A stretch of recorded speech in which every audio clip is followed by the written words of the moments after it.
Fersigny, dont je vous ai parlé ce matin, et qui était ministre de l'Intérieur, était tellement zélé pour la maçonnerie qu'il voulut en faire un organe officiel. Il a essayé donc d'arranger que la maçonnerie devint une institution reconnue en France. Et il a fait une demande au Conseil d'État dans laquelle il disait ceci: établi en France depuis 1725, la franc-maçonnerie n'a pas cessé de maintenir sa réputation de bienfaisance et tout en remplissant sa mission de charité, se montre animée d'un patriotisme qui n'a jamais fait défaut aux grandes circonstances. Tels sont l'ordre et l'esprit qui règnent dans cette association, qui ne peut être qu'avantageux d'autoriser et de reconnaître son existence. Pourtant, le Conseil d'État ne marcha pas, et le Conseil de l'ordre maçonnique ne marcha pas. Mais ça n'empêcha pas le Second Empire d'imposer à la maçonnerie qu'ils aimaient un cadre très strictement bonapartiste. Et se sont déroulées ainsi une série de comédies dont je vais vous parler. Vous remarquerez que ces comédies, qui sont assez drôles, étaient un effort que faisait le Second Empire pour user la maçonnerie. Mais c'est en réalité, comme vous le verrez, la maçonnerie qui a usé le Premier Empire, le Second Empire, et qui a réussi, en fin de compte, à le rouler et à l'enterrer proprement après l'avoir enfariné. Le nouveau grand maître imposé par Napoléon III était le prince Murat. Vous savez que le prince Murat descendait de Joachim Murat, qui était le fils d'un cabaretier, qui avait une sale gueule, mais qui avait un corps qui montait très bien à cheval, qui se battait bien, et qui en même temps était un homme tout aussi capable de trahir Napoléon Ier que tous les autres maréchaux, puisque en 1914 il a fait un traité secret avec l'Autriche contre Napoléon. Mais enfin, Napoléon avait commencé par faire de lui le roi de Naples, ce qui lui permettait de faire défiler, quand il y avait de la neige à Naples, ce qui était rare, mais enfin on a quelquefois de la chance, ces régiments de nègres habillés de rouge dans la neige. Donc, Joachim Murat n'a pas été un souverain éblouissant, mais ça a été tout de même un homme courageux. Et sa famille, ayant porté la couronne, est encore une famille à la fois très riche et très importante.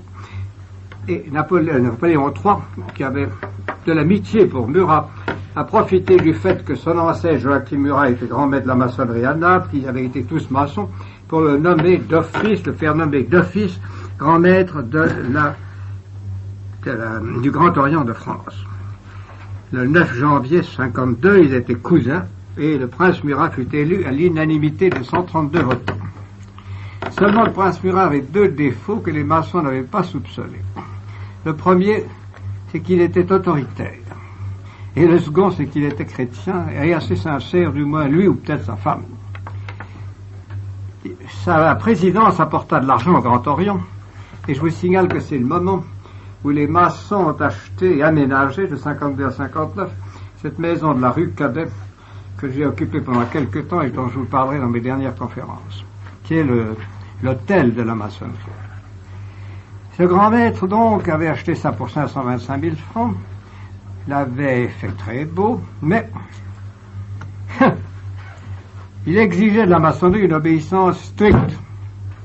Il a réformé la constitution maçonnique. Tous les ordres du grand maître, il fallait lui obéir, il n'avait pas besoin de consulter le suprême conseil. Ces décrets lui donnaient le pouvoir de contrôler tout. Censurer la presse maçonnique, obliger les maçons, ce qu'ils n'aimaient pas du tout, de prendre des billets de loterie impériale, interdiction de discuter les ordres du grand maître dans les loges, etc., etc., etc. Vous imaginez qu'il y a eu ce que l'on appelle maintenant du rififi. Et le journal maçonnique, l'Initiation ancienne et moderne, a fait campagne contre la réélection du prince Murat D'autant plus qu'il avait été à la messe, ses enfants faisaient leur première communion, tout ça était absolument scandaleux. Et seulement il avait, comme son ancêtre, il avait du courage, il a fait supprimer ce journal, il a suspendu les vénérables qui défendaient ce point de vue contre lui. Alors il y a eu un congrès le 20 mai 1861 pour les élections du grand maître. Murat, qui savait bien qu'il serait en minorité, a fait un décret pour ajourner l'élection jusqu'en octobre 61 pour cuisiner un peu les gens. Les délégués n'ont pas obéi et ont élu un autre grand maître qui était le prince Jérôme Napoléon. Le prince Jérôme Napoléon était le prince non pas le plus fou, il y en avait le plus fou que lui, mais le plus goujat de toute la famille des Bonaparte, qui avait beaucoup de goujats. C'était un gros grand homme qui touchait l'argent que lui donnait son cousin, mais qui en même temps l'insultait à toute occasion, qui affichait des idées d'athéisme, de républicanisme, et qui poussait tous ses amis à manifester contre l'Empire. On disait du reste, c'est un magnifique lanceur d'opérations politiques, pourvu qu'il n'en soit pas, parce qu'il n'est jamais des bêtises qu'il fait faire aux autres. Donc, c'était un prince, comme vous le voyez, courageux, loyal, bien bonapartiste. Bien. Donc, le prince Jérôme Napoléon, qui avait l'avantage de ne pas être chrétien, fut élu contre le prince Murat. Le prince Murat protesta, l'armée dut envahir l'hôtel, on l'échangea des coups, et le ministre de l'Intérieur, de nouveau, intervint, a suspendu toutes les autorisations de création de loges nouvelles, et il y a eu une belle bataille. Mais au fond, c'est l'Empire qui a cédé, parce que le 11 janvier 1962, Napoléon III a fait publier par son ministre de l'Intérieur un décret considérant les vœux manifestés par l'ordre maçonnique de France de conserver une représentation centrale. Le grand maître de l'ordre maçonnique de France, jusqu'ici élu pour 3 ans, en vertu des statuts de l'ordre, est nommé directement par nous pour cette même période. Donc, l'empereur avait l'air d'être le patron. Son Excellence, Monsieur le maréchal Magnan, est nommé grand maître du Grand Orient. Magnan était un soldat, un bon soldat, ce que l'on appelle dans l'armée une bonne vieille culotte de cuir, pas très éclairée. En particulier, il n'avait jamais été maçon. Mais enfin, en 48 heures, on lui a donné les 33 degrés qui faisaient lui un grand maçon, et comme il ne connaissait rien à la maçonnerie, et qu'il avait un caractère plus facile que les autres, il avait tué pas mal de gens en juin 1948, ce qui ne le rendait pas très populaire dans les loges des bas degrés. Mais enfin, il était moins adroit que le prince Murat, et lui s'est contenté de vouloir réconcilier les maçons avec les maçons, c'est-à-dire faire rentrer les loges écossaises à l'intérieur de la maçonnerie. Mais là, il n'a pas réussi non plus. La maçonnerie, en effet, à cette époque-là, subissait une évolution.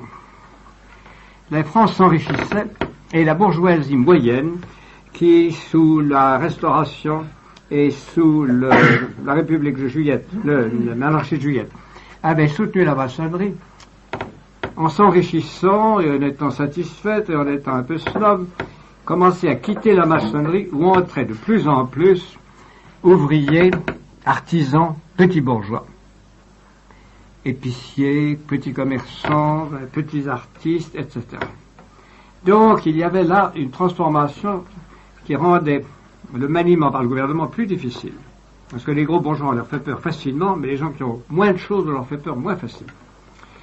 Il restait, à vrai dire, dans l'écosystème, un certain nombre de loges qui étaient, elles, entre les mains des descendants de l'ancienne noblesse orléaniste et bonapartiste. Vous vous rappelez, messieurs, que si la révolution a été possible, c'est que le duc d'Orléans avait entraîné à sa suite un 5e de la noblesse française qui était aux États généraux et qui, au lieu d'obéir au roi et à la tradition, se sont ralliés aux tiers États et ont formé l'Assemblée nationale avec des ecclésiastiques également en révolte, le bas clergé. Donc ce sont les enfants de ceux-là, en général des gens assez tarés, comme la famille de Choiseul, qui à ce moment-là a eu l'horrible histoire du crime. je ne vous parle pas. Donc, il y avait des gens comme les Choiseul, il y avait des gens comme les Ségur. Les Ségur ont toujours été les profiteurs de tous les régimes. On ne dit pas ça pour aujourd'hui, mais je dis ça pour le passé. Donc, c'était ce genre de gens-là qui étaient dans les loges écossaises, et le grand maître qui avait le titre de suprême commandeur des princes de la terre, était un certain universitaire qui s'appelait Viennet, qui était plutôt de droite en politique et tout à fait de gauche en religion. Il était un voltairien négateur. Il y a eu une bataille entre le général Magnan et le Viennet pour l'unification de la maçonnerie. On a échangé des insultes. Le général Magnan a publié un décret, le Viennet a dit que son décret était nul, et enfin l'empereur est intervenu, la Grande Loge est intervenue, et on s'est contenté de rester sans rien faire, ce qui est en général quelque chose de très commode pour les gouvernements. Puis Magnan a commis un acte définitif et qui l'a rendu beaucoup plus populaire, il est mort en 65. Et alors, ceci a permis à la maçonnerie de remporter une victoire. Il a eu tout ce qu'il y avait de maçon à Paris dans son enterrement. Et en même temps, comme il était général de l'Empire, il a été enterré avec pompe à l'église, à une des églises de Paris, je crois que c'est Saint-Augustin, j'en suis pas sûr. Donc, ceci a fait un énorme bruit et a bien marqué le triomphe à cette époque-là de la maçonnerie sur l'Église catholique en ce qui concernait le gouvernement qui donnait toujours raison, comme vous le verrez tout à l'heure, à la maçonnerie sur l'Église dans tous les cas délicats. Ceci dit, la maçonnerie était tantôt d'accord, tantôt hostile au gouvernement. En effet, quand Napoléon III organisait en Italie avec Cavour, sur l'ordre d'Orsini, une révolution qui empêchait l'Italie, comme on l'avait d'abord pensé, de s'unifier sous la direction du pape, pour s'unifier au contraire sous la direction du roi de Piémont, lequel était un maçon, comme Cavour, comme Garibaldi, qui était leur agent, et qui était en même temps l'agent payé par les loges anglaises de gauche, et qui était en même temps aidé par la France. Tout cela, la maçonnerie applaudissait et les loges étaient ivres de joie. Également, les loges étaient très contentes de voir le gouvernement français donner une nouvelle impulsion à l'éducation laïque et antichrétienne. Vous savez que c'était l'époque où, au Collège de France, M. Ernest Renan donnait ses grands cours. Et Ernest Renan, qui était un homme intelligent et fin, et qui avait toujours un côté clérical, mais n'est plus du tout chrétien, Ernest Renan consacrait ses grands cours à employer des procédés subtils, mais des procédés assez efficaces, pour attaquer le christianisme en étudiant ses origines. Ces procédés étaient d'autant plus efficaces que, sous prétexte d'un esthétisme large d'esprit, il pratiquait la critique de tout ce qui, dans l'Église primitive, ou à peu près tout, de tout ce qui était spirituel. Et ses cours, et comme il parlait bien, comme il avait l'appui de la maçonnerie, avaient un énorme succès. Également, c'était l'époque où Victor Duruy était en train de réorganiser l'enseignement secondaire dans l'université de France. Victor Duruy était un universitaire, il faut dire, extrêmement cultivé, intelligent, et il réorganisait l'enseignement secondaire dans un sens qui aurait été tout à fait le sens, qui était tout à fait le sens des encyclopédistes. C'est-à-dire qu'il fallait donner aux jeunes gens une culture générale, avec une base assez solide de classique, et en même temps une formation historique qui était basée sur l'admiration de la République et sur les idées nouvelles dont nous allons parler, l'idée de progrès et ces idées-là. Les maçons donc encourageaient entièrement, et vous verrez à quel point ils encourageaient cette évolution, qui était exactement dans le sens qu'ils avaient voulu et ceux d'entre vous qui se le rappellent, c'était exactement dans l'ordre d'idées que déjà les maçons de la fin du XVIIIe siècle avaient repris, des gens comme Destutt de Tracy, tout ce groupe dont je vous ai longuement parlé, c'était déjà ce qu'ils avaient essayé de faire à la fin du XVIIIe siècle, mais qu'ils n'avaient pas très bien fait parce qu'il manquait de personnel. Tandis que sous le Second Empire, on avait commencé à former un personnel non chrétien, de petite bourgeoisie ou de moyenne bourgeoisie, qui formait à la fois les fonctionnaires de l'Empire, vous verrez la preuve de ça dans un instant, et qui remplissait les lycées ainsi qu'une grande partie des universités. Ainsi, vous le voyez, la permanence des idées maçonniques et comment, quand ils ont dû renoncer pendant une ou deux générations à cause du travail fait par la Restauration, qui était un travail très soigné, qui avait redonné du bon sens et le sens chrétien dans l'enseignement. Enfin, à partir de 1852, les maçons étaient chez eux dans l'instruction publique et s'y sont installés comme Daunou avait voulu les y installer. Je vous ai parlé longuement de Daunou. Ceci, on s'entendait donc. On s'entendait également sur l'idée d'industrie et sur l'idée de bien-être que Napoléon III avait lancé. Et également, on était très content de voir le préfet spéculateur Haussmann détruire dans Paris les plus jolis quartiers anciens pour faire une belle ville moderne, bien banale, avec de grandes avenues et des maisons que nous trouvons assez laides aujourd'hui et qu'on trouvait magnifiques parce qu'elles avaient 7 étages. Donc, on s'entendait. Seulement, on s'entendait pas sur tout. Et on s'entendait pas du tout sur la politique romaine de Napoléon III. Dans le monde, voyez-vous, messieurs, le mariage est une opération importante, quoi qu'on en dise. Et c'est une opération qui doit être faite avec prudence, et Napoléon III avait eu le bonheur de la faire avec prudence. Vous me permettrez de vous expliquer ça, vous serez ou vous êtes prêtre, mais il faut comprendre ces choses-là. Napoléon III n'était pas un homme continent, mais c'était pas un méchant homme. Et une fois dans sa vie, il s'est trouvé en face d'une jeune femme qui était chrétienne, très belle, très charmante, et qui lui a dit « Sire, vous pouvez avoir des relations intimes avec moi, mais seulement si vous m'épousez. » Et comme elle le lui a dit 6 mois de suite, et que lui n'était pas continent, ben il l'a épousé. Et c'est pour ça qu'il y a eu dans la vie de Napoléon III une influence chrétienne de plus en plus grande, parce que Eugénie de Montijo était une femme qui était sincèrement et profondément chrétienne.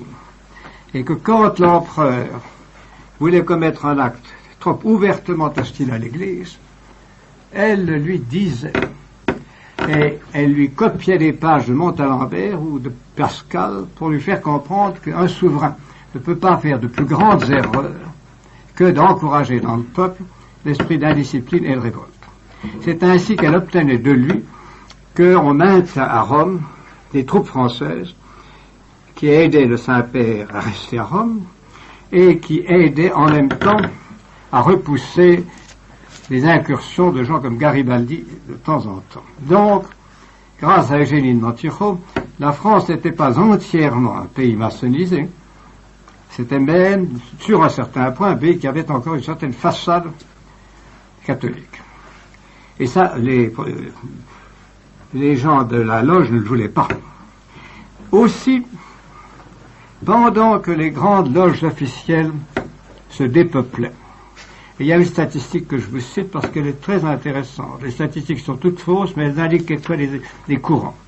En 1952, quand le prince Murat a été élu, il y avait à ce moment-là 330 loges en France et 169 chapitres, c'est-à-dire écossais. En 1860, après 8 ans d'empire, il n'y avait plus que 170 loges et que 78 chapitres. Et donc, vous le voyez, une chute rapide. La maçonnerie a repris à partir de 1865, mais l'autoritarisme du Second Empire avait empêché le recrutement facile.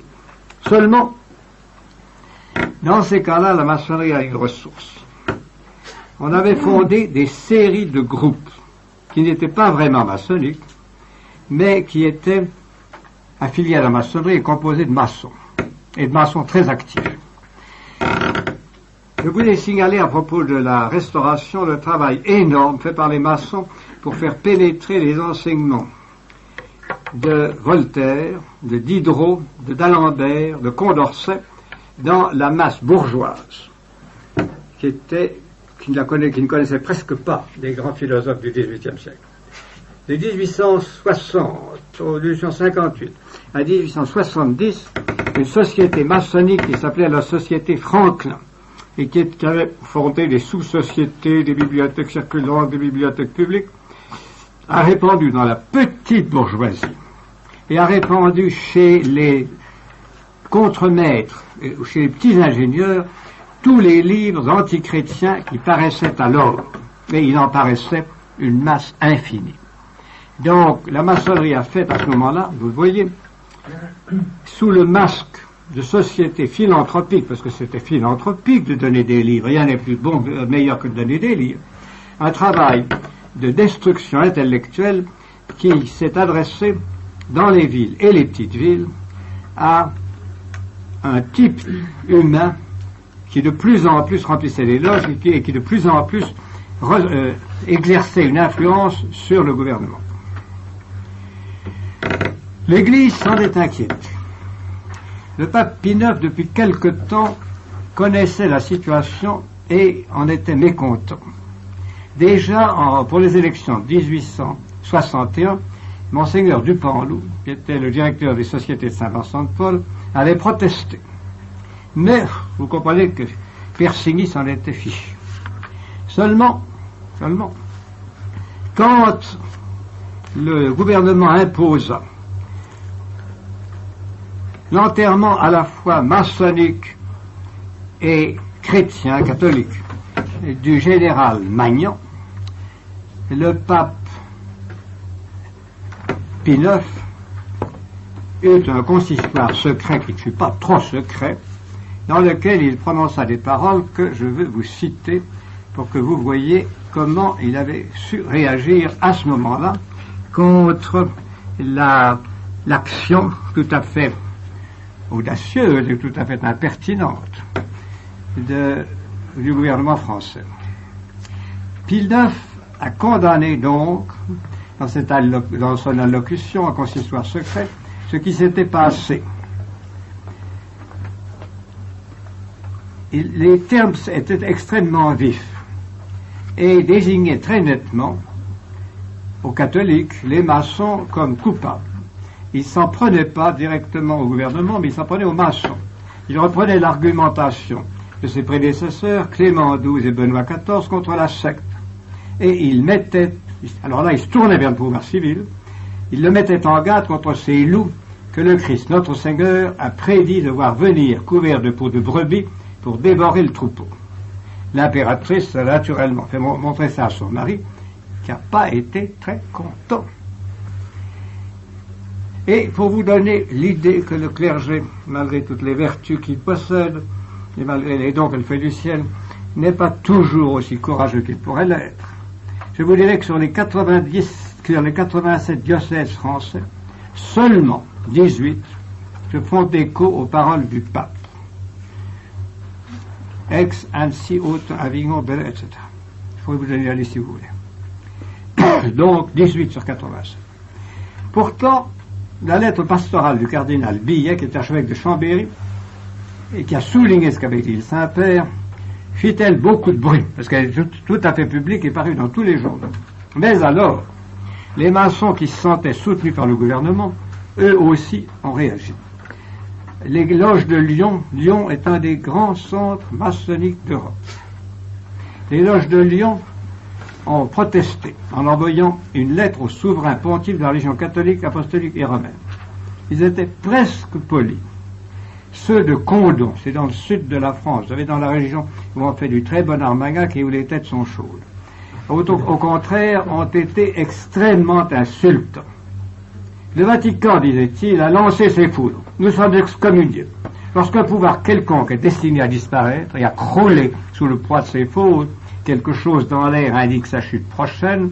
C'est comme la lumière qui jette un dernier éclat avant de s'éteindre, le dernier son de voix du mourant avant le râle de l'agonie. Ce quelque chose, c'est ce trait enfantin contre une société digne de tous les respects, échappé des mains débiles d'un vieillard succombant sous le poids trop lourd d'une couronne vermoulue. L'image, vous le voyez, est une image maçonnique, elles sont toutes ratées, parce que quand une couronne est en métal, elle ne peut pas être vermoulue. Ça fait, c'est au point de vue style que je dis ça. Donc, la bataille était engagée. Et certains évêques eurent un certain courage. L'archevêque d'Auch, connaissant la chose, a déposé une plainte au parquet. Et là, on allait voir comment le gouvernement, le parquet, vous savez, c'est la justice, allait réagir. Or, le gouvernement a laissé tomber. Et le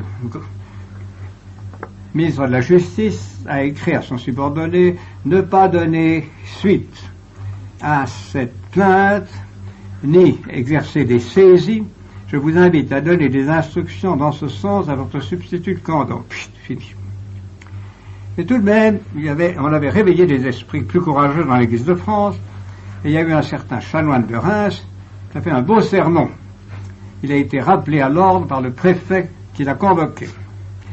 Les curés de Dax avaient fait également un sermon pour souligner l'action du pape, et le gouvernement a obtenu que son évêque lui passât un savon terrible. L'évêque d'Autun avait refusé de son côté, vers cette époque-là, d'admettre comme parrain d'une petite fille catholique un maçon public, comme publiquement connu. Il avait dit il faut qu'il rompe avec son ordre. Donc le préfet de Saône-et-Oise a demandé à Paris ce qu'il fallait faire, et on lui a répondu il faut obliger ce évêque à accepter. Enfin, le 18 novembre 1965, le journal de Senlis avait publié quelque chose d'assez vert au sujet des maçons. Il s'est fait rappeler à l'ordre et il est obligé de la boucler sous peine d'être fermé. Tout ceci vous montre que le gouvernement était véritablement aux ordres de la maçonnerie. Et que le général Mellinet, qui avait succédé à Magnan, quand il y avait un pauvre curé, ou un pauvre prédicateur, ou un vénérable évêque qui attaquait la maçonnerie, écrivait directement au ministre de l'Intérieur pour qu'il soit puni et rappelé à l'ordre. C'est vous dire à quel point la maçonnerie pouvait avoir d'impunité et pouvait mener sa bagarre comme elle le voulait. Ceci pourtant était très gêné, puisqu'on vous lit en ce moment-ci les récits de la vie de Bernadette, était très gêné par la renaissance spirituelle qui se produisait autour de Lourdes et dans toute une partie de la France. La maçonnerie, donc, était très puissante, mais en même temps, elle était très tenue à l'œil, jusqu'à un certain point, et c'est à partir de ce moment-là que, voyant ses loges diminuer, la maçonnerie, à partir de 1862-63, est de nouveau passée à l'attaque.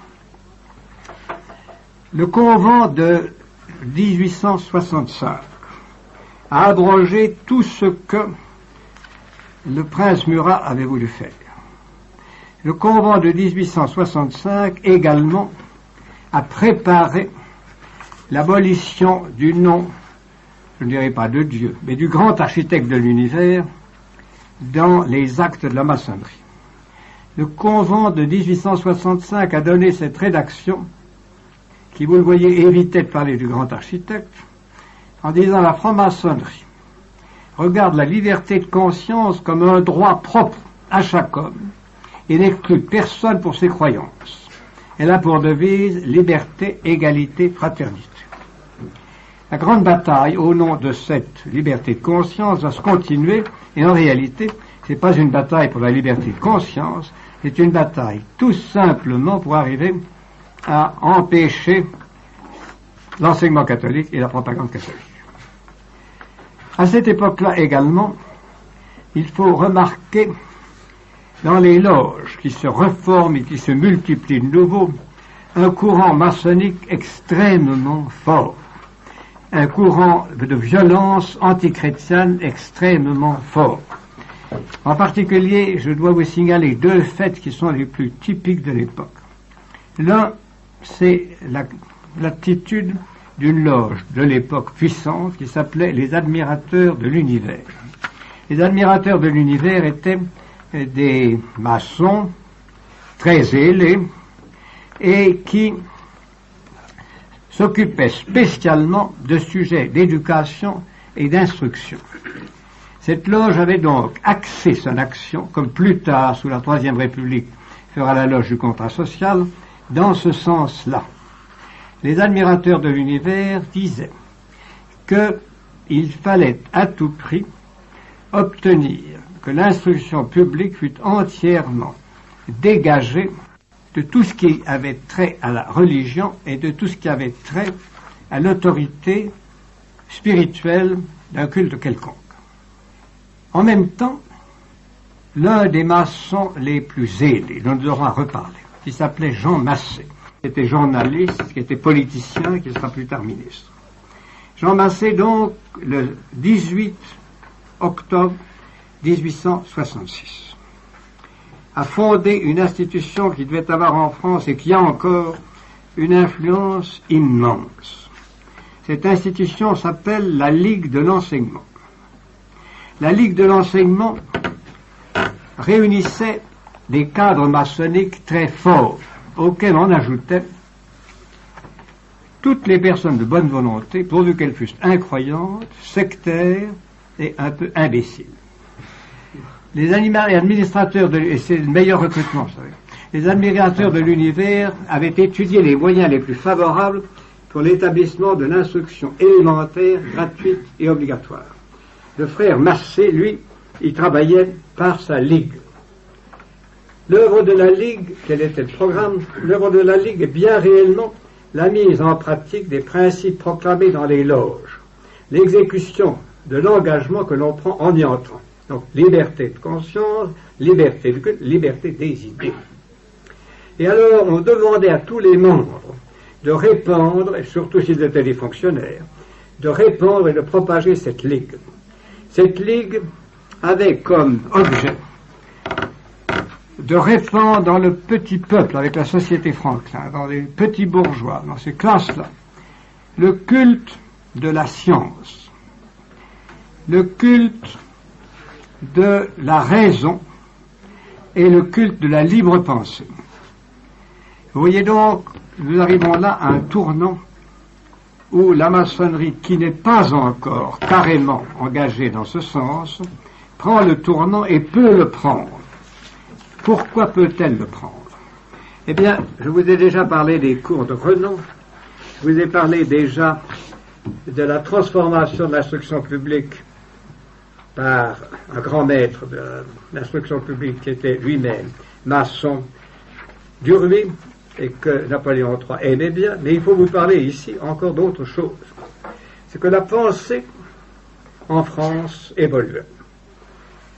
Les milieux scientifiques prenaient une importance de plus en plus grande et toute une série d'écrivains et de philosophes, l'un des plus en vue fut Taine, T-A-I-N, qui ensuite a pris une autre attitude, pratiquait une doctrine qui était l'ancien positivisme d'Auguste Comte, c'est-à-dire une doctrine qui ne veut étudier et considérer comme vrai que les phénomènes observables de l'extérieur et d'une façon plus ou moins scientifique.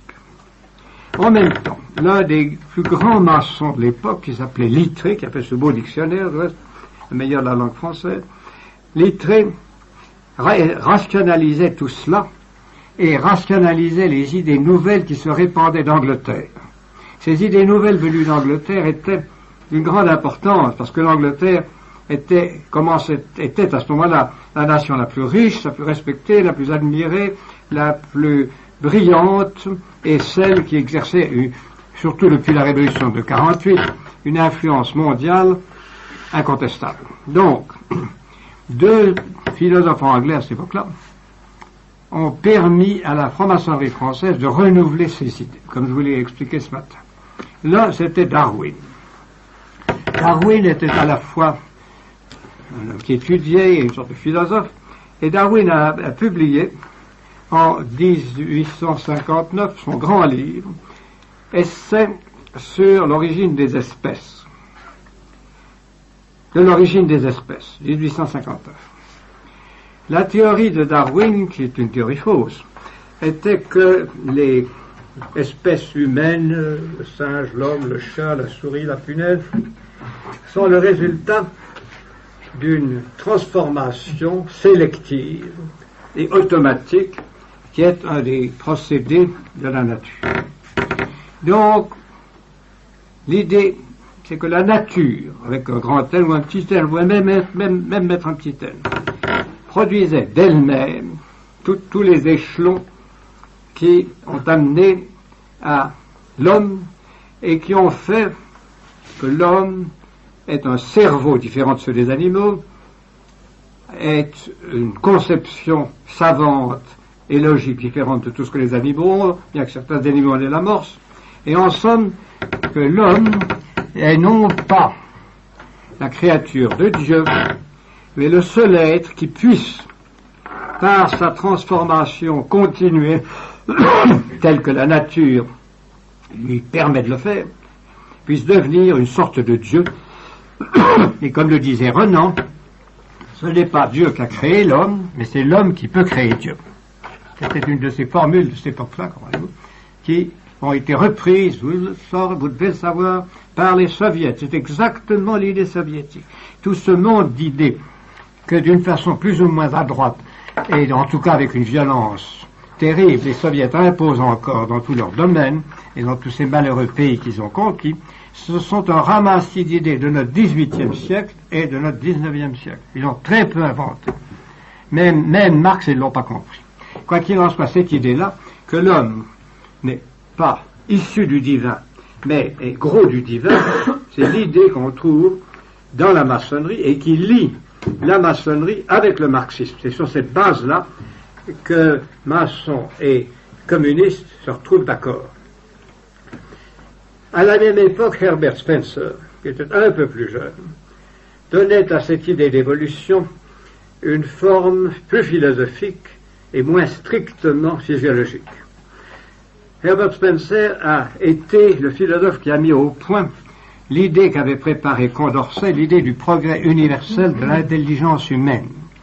Cette idée, qui est également fausse, est basée sur le fait que l'expérience humaine s'accumule et que, surtout depuis l'existence de l'imprimerie, des bibliothèques, l'expérience humaine, chaque homme, automatiquement, est plus intelligent que les générations précédentes et que ceci se continuera de génération en génération, en sorte que l'humanité de l'an 2000 sera suprêmement sage, suprêmement heureuse.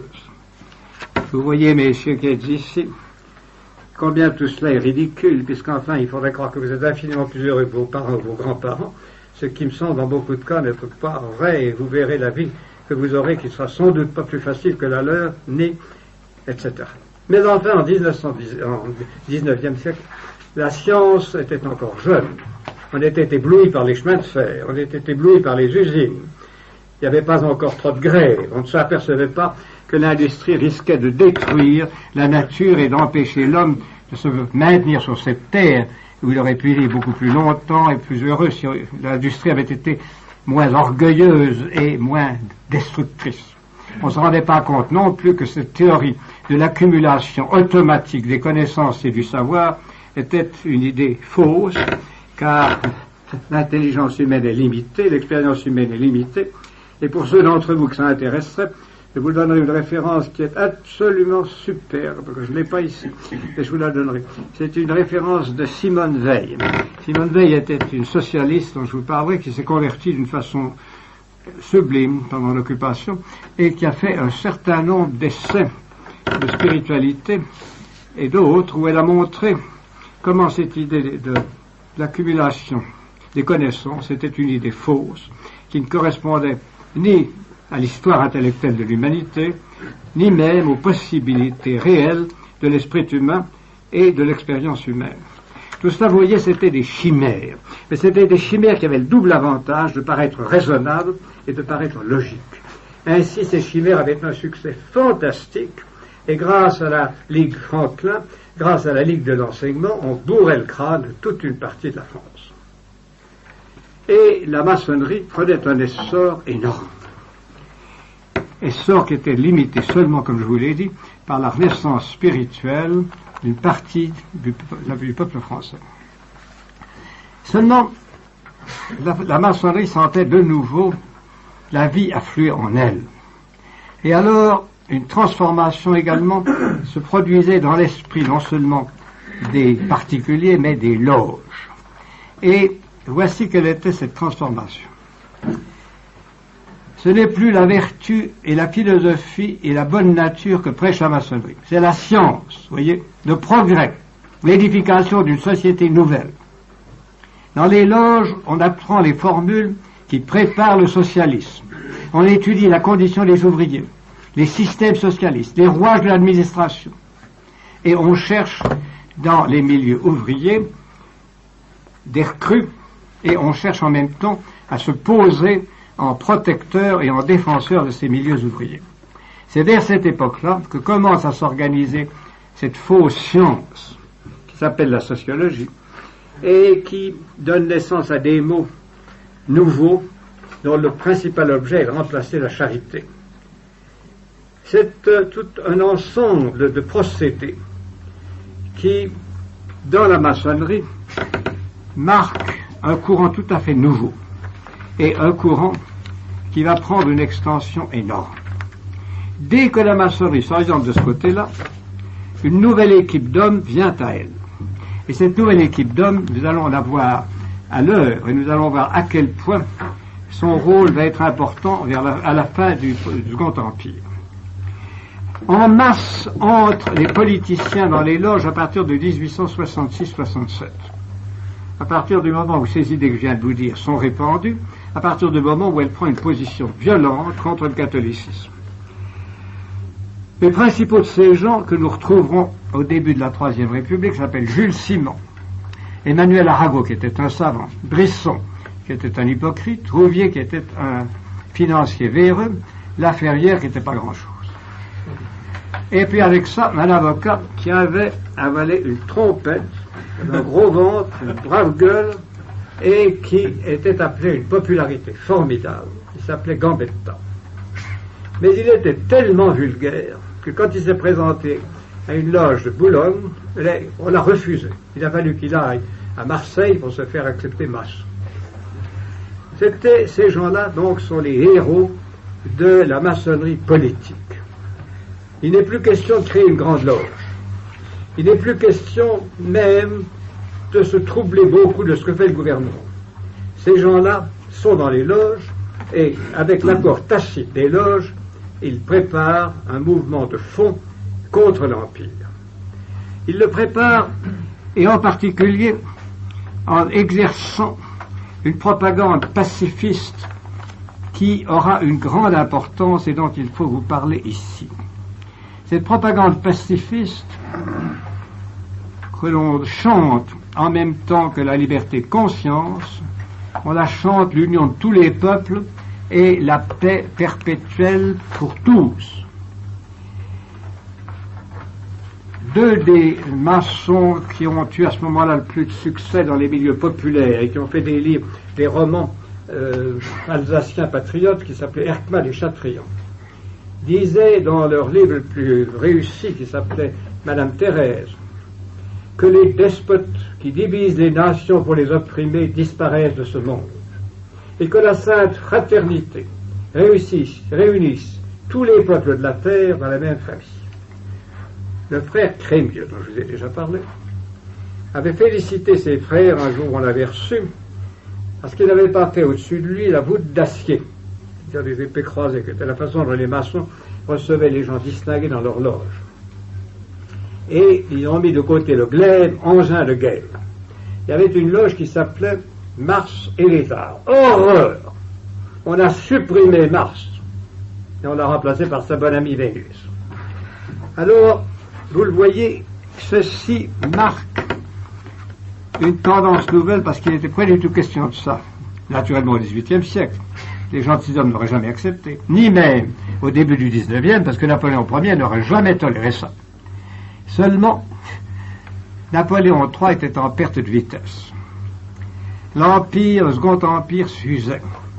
L'expédition du Mexique, avec l'idée de créer une monarchie catholique dans le Mexique, qui était une idée, semble-t-il, de génie, avait piteusement échoué et avait causé pour la France une humiliation et qui avait achevé de la brouiller avec l'Autriche.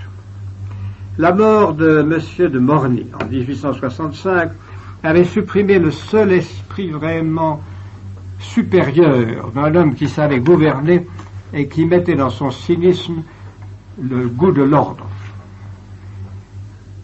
L'Empire donc était en perte de vitesse et l'empereur eut l'imprudence de proclamer en 1867-68 l'Empire libéral. C'est-à-dire qu'on a supprimé la censure, on a supprimé la surveillance des journaux, on a supprimé toute une série de mesures qui permettaient de tenir l'opinion. Aussitôt, explosion de partout. Il naît 50 journaux nouveaux, dont 30 sont des journaux d'extrême gauche et une dizaine des journaux maçonniques, en particulier le Rappel et puis celui des fils de Victor Hugo. Donc, l'opinion, dans ce qu'elle a de pire, se réveille et commence à se manifester grâce à la défaillance de l'Empire. L'entourage de Napoléon III savait pourtant que les Prussiens armaient, savait pourtant qu'il y avait un bruit de bottes en Europe. Et Napoléon III avait réussi à faire nommer le général Niel, qui était un homme intelligent, comme ministre de la guerre. Le général Niel présenta une loi pour réarmer la France afin qu'elle fût au moins proportionnellement aussi armée que la Prusse. La loi fut votée très difficilement. Mais ensuite, la minorité maçonnique de la Chambre réussit toutes les fois qu'on demandait des crédits à les réduire d'une telle façon que la loi Niel, votée en 68, ne fut en réalité jamais appliquée. L'empereur, à ce moment-là, sans cesser d'être très incontinent, commençait à être fort malade. Et son déclin s'accompagnait chez sa femme d'une inquiétude qui n'était pas heureuse et qui a amené le couple à accepter un ministre maçon. Ce ministre maçon s'appelait Émile Ollivier. Il a pris le pouvoir en janvier 1870.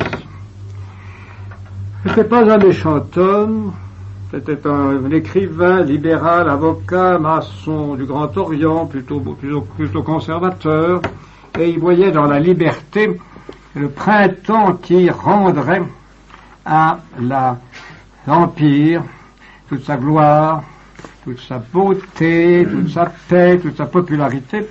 Et en effet, on pouvait se consoler, puisque aux élections, les candidats gouvernementaux avaient eu 4,5 millions, mais on pouvait tout de même constater que les candidats maçonniques avaient eu, et les autres candidats de l'opposition, avaient eu 3,4 millions. Donc, il y avait une grosse opposition. Et surtout, la région de Paris avait envoyé un groupe d'une trentaine de maçons à la Chambre, qui étaient des gens qui parlaient, agissaient, criaient et faisaient de l'obstruction. Il y avait Gambetta, dont je vous ai parlé, Jules Ferry, Jules Favre, Eugène Pelletan, Jules Grévy, Jules Simon, Ernest Picard. Donc, bien que le gouvernement ait une grosse majorité, le gouvernement était très gêné et se trouvait dans les plus grandes difficultés à cette époque-là. C'était donc, vous le voyez, un moment très difficile.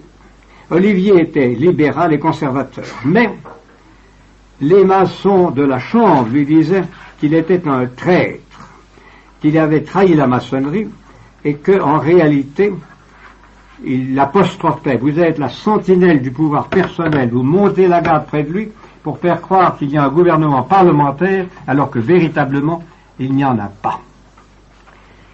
C'est dans cette agitation que se sont produits des incidents assez ridicules, l'assassinat d'un journaliste qui avait insulté un prince de la famille impériale, lequel était un demi-fou, et c'était en rien la faute de l'empereur, mais ça a fait un énorme bruit dans Paris, et ça a rendu encore beaucoup plus impopulaire le système. Mais surtout, ce dont les maçons ont profité, Et là, il faut bien revoir leur technique. Ce dont les maçons ont profité, c'est la crise de l'été. Napoléon III a été suprêmement maladroit, et il faut dire sa femme aussi. Vous savez que l'Espagne avait fait une de ses révolutions. On avait chassé la souveraine. Donc, il s'agissait de choisir un successeur. Le premier successeur proposé, je vous dis ça parce qu'on ne sait pas d'ordinaire, par les Espagnols a été le duc de Montpensier, qui était un Orléans, qui avait épousé une Espagnole, qui était un homme intelligent, modéré, prudent, et qui aurait fait un roi très convenable et pas ennemi de la France. Mais Eugénie n'aimait pas les Orléans, et Eugénie a obtenu de son mari qu'on mette le veto aux candidats français.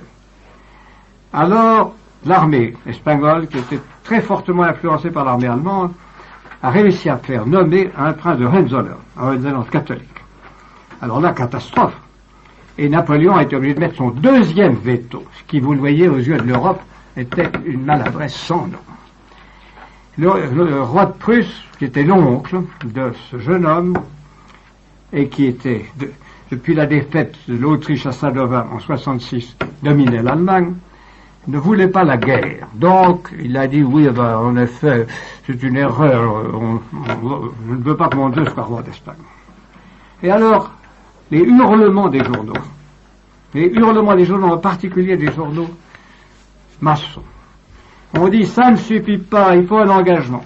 Et c'est là où Napoléon a fait la grosse gaffe de demander un engagement définitif du roi, alors que l'incident était clos. Et c'est là que Bismarck, avec un peu de canaillerie, a fait fabriquer une dépêche qui, au lieu de dire simplement le roi de Prusse a dit qu'il n'y avait pas lieu, a dit, le roi de Prusse a répondu, envoyez promener l'ambassadeur de France. Aussitôt, malgré le gouvernement qui voulait la paix, les journaux, l'opinion publique, la Chambre des députés hurlaient la guerre, la guerre, la guerre. Donc, l'Empire a été mené à la guerre par sa sottise, sa maladresse, mais en même temps par la violence d'un patriotisme très superficiel et très aveugle, que les mêmes gens qui avaient saboté la loi Niel, ces mêmes gens-là avaient stimulé et stimulé. L'empereur était malade. L'armée n'avait pas de bon chef. L'armée n'avait qu'une seule arme nouvelle, qui était des mitrailleuses magnifiques, mais tellement magnifiques qu'elles ne marchaient pas. Par conséquent, elles s'enrayaient. C'était pas au point, c'est comme nos tanks de 1940, c'était superbe, n'avait qu'un ennui, c'est que ça ne connaît pas. Par conséquent, c'était tout à fait comme en 1940. Et c'était une manœuvre maçonnique comme en 40. L'armée fut battue, l'empereur fut fait prisonnier, et le Parlement, qui avait une énorme majorité de 200 voix contre à peine 40, pour créer un gouvernement provisoire, s'est trouvé coincé par un coup de force maçonnique, que je vais vous décrire ici, car c'est l'une des révolutions maçonniques les plus caractérisées de l'époque. Dans la nuit, on avait su la défaite de Sedan.